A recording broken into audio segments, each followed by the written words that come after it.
अस्सलाम वालेकुम दोस्तों, आप सबने प्रदीप दादा को सुना, अभय दादा को सुना, विक्रांत दादा को सुना।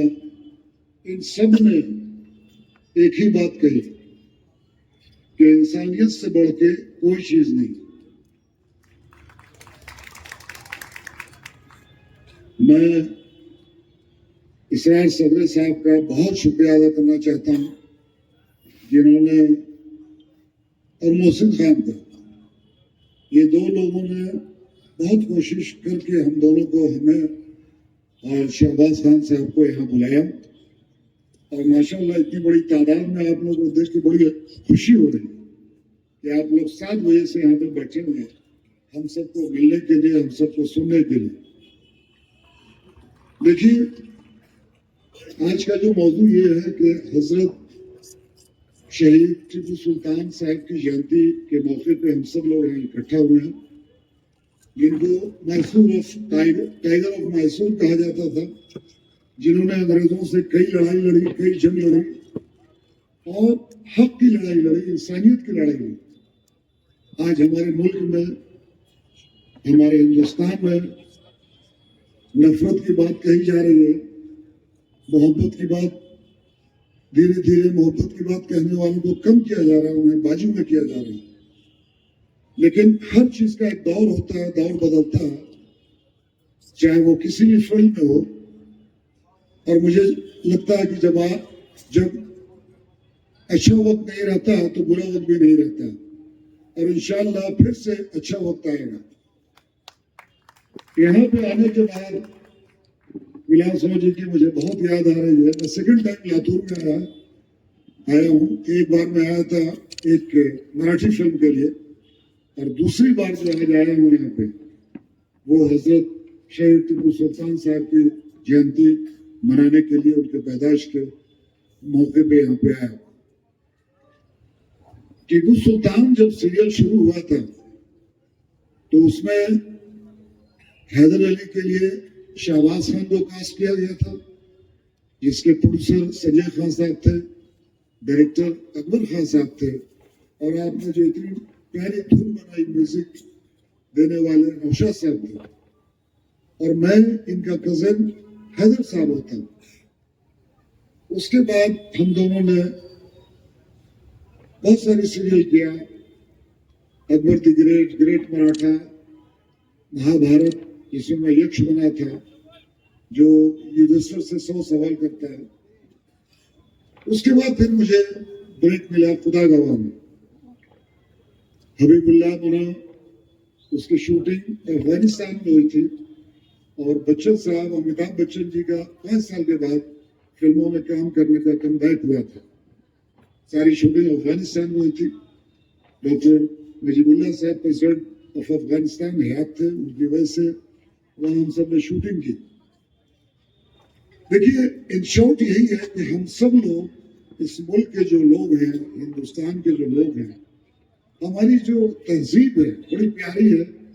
हम सब लोगों की एक आदत सी है आपस में मिलजुल के रहने की, एक दूसरे के त्यौहार में शामिल होने की। हमारी ईद हो, हमारी बकरीद हो, आपकी दिवाली हो, या जो भी त्यौहार हो, उसमें हम सब लोग मिलजुल के त्यौहार को मनाते हैं। हमारी फैमिली खुश होता है, हमारे परिवार खुश होती है, और इससे बड़ी खूबसूरती इस मुल्क की और क्या हो सकती है। लेकिन कुछ सालों से हालात खराब होते जा रहे हैं, हालात को खराब किया जा रहा है,